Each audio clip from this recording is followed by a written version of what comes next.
Dah pernah ni, ni Gil ni TV director dia. Dia kata apa?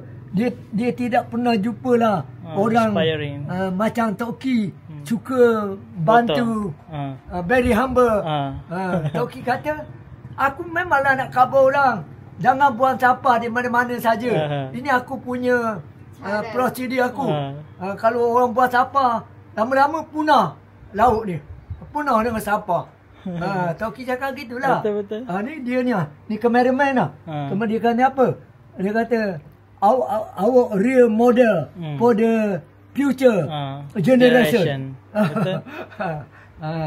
Jadi kita seronok kan baca tu. Seronok. Seronok. Kadang-kadang orang tak faham. Di setiap orang tak sama. Tiap orang. Jangan kita kata, apalah Tok Ki tu macam budak-budak. Jangan. Besok kamu jadi Tok Ki, kamu nak LP, relax, tak nak orang kacau. Jadi Tok Ki letak ni pasir ni. Itulah. Satu-satunya di Malaysia mampu beli kapet. Aku Shopee.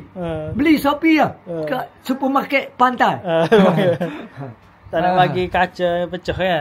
Dia kan botol dari laut. Jadi simbolik lah kan. Simbolik lah. Daripada pantai. Tepi pantai. Kita jumpa tepi pantai. Tengok anak kamu. Lebih pada handphone. Kalau beli handphone dia lah. Ini tak beli handphone, dia main pasir. Menunjukkan itu satu daya tarikan. Betul tak? Betul? Tok Ki tak